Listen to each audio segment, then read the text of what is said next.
Il était une fois, dans un petit village africain, un homme et une femme qui vivaient paisiblement.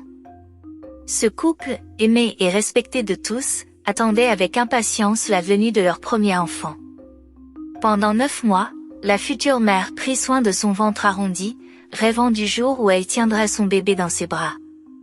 Le père, lui, préparait tout pour l'arrivée de l'enfant, convaincu qu'il deviendrait une source de fierté pour leur famille. Enfin, le jour tant attendu arriva. Dans une petite hutte, entourée des femmes du village, la mère donna naissance à un bébé. Mais à peine eut-elle posé les yeux sur l'enfant qu'elle poussa un cri de terreur. Le père, attiré par ce cri, se précipita à l'intérieur, mais recula aussitôt, horrifié. Leur enfant n'était pas comme les autres. Il avait un corps d'humain, mais sa tête ressemblait étrangement à celle d'un singe. Ses traits dégageaient une étrange combinaison entre l'innocence d'un bébé et l'apparence dérangeante d'un animal. Devant cette vision inattendue, les parents furent submergés par la confusion, la peur, et surtout, une profonde honte. Dans le village, les rumeurs ne tardèrent pas à se répandre. Les voisins chuchotaient que l'enfant était une malédiction, une punition envoyée par les esprits pour une faute passée. Certains le considéraient même comme un mauvais présage, un danger pour toute la communauté.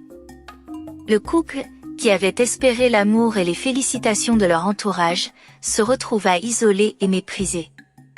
Face à cette situation insoutenable, le père et la mère commencèrent à ressentir un mélange de colère et de désespoir. « Pourquoi cela nous est-il arrivé ?» se demandaient-ils en pleurant. Mais malgré leurs interrogations, ils ne trouvèrent aucune réponse. L'amour qu'ils avaient pour leur enfant fut éclipsé par la pression sociale et leur propre incapacité à accepter sa différence. Ainsi, une terrible décision commença à germer dans leur esprit, abandonner l'enfant. Après plusieurs jours de réflexion, les parents, rongés par la honte et la peur, décidèrent de se séparer de leur enfant. Une nuit, alors que tout le village dormait, ils enveloppèrent le bébé dans une couverture et se rendirent discrètement dans la forêt. Leurs pas résonnaient dans le silence, lourds de culpabilité et de tristesse. Arrivés dans une clairière, ils déposèrent l'enfant sur le sol. Avant de partir, la mère jeta un dernier regard, les larmes aux yeux, mais le père la tira par le bras. Sans un mot, ils quittèrent l'endroit, abandonnant leur enfant à son sort. Le bébé, incapable de comprendre ce qui venait de se passer, poussa des cris stridents dans l'obscurité. Mais personne ne vint. Les jours passèrent, et le nourrisson, miraculeusement, survécut. Les animaux de la forêt, curieusement bienveillants, semblaient le protéger, un singe apportait des fruits, un oiseau surveillait ses environs, et le vent dans les feuilles berçait son sommeil.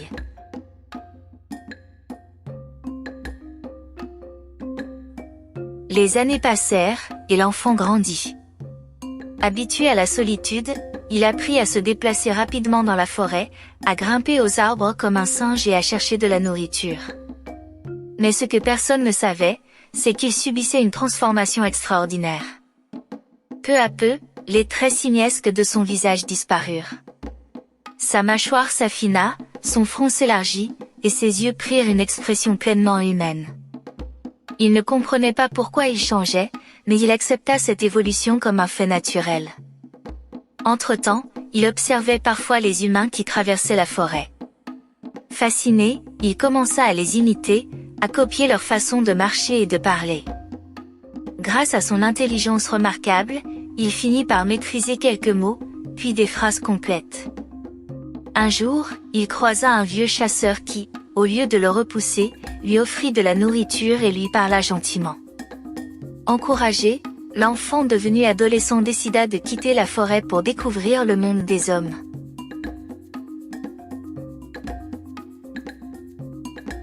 En arrivant dans un village voisin, l'adolescent provoqua d'abord la méfiance.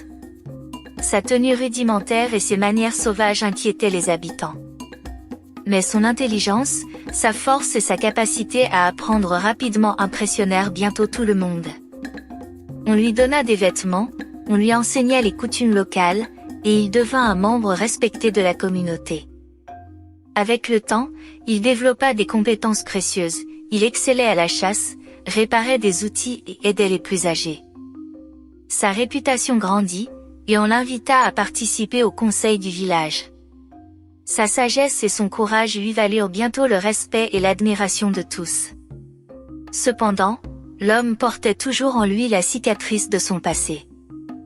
Malgré son succès, il se souvenait de son abandon, de cette nuit où ses parents l'avaient laissé seul dans la forêt.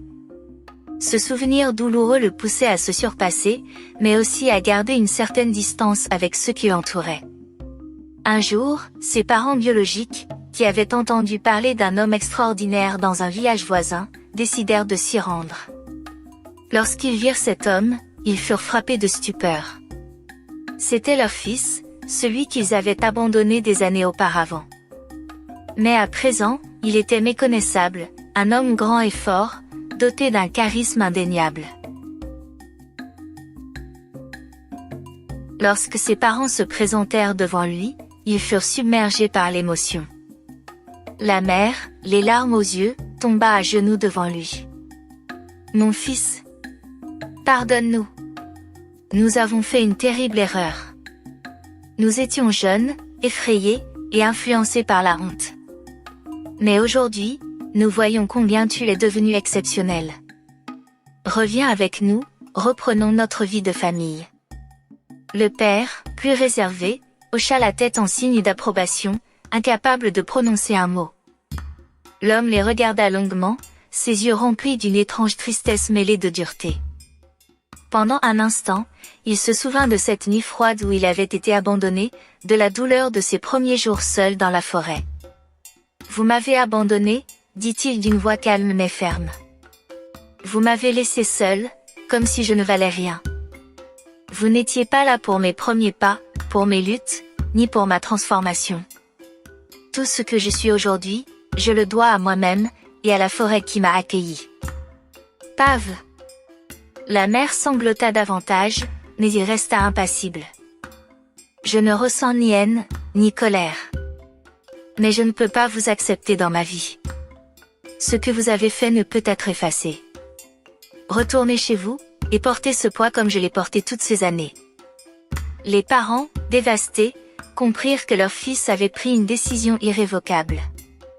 Ils repartirent, la tête basse, emportant avec eux le souvenir amer de leur faute. L'homme, quant à lui, retourna à sa vie dans le village.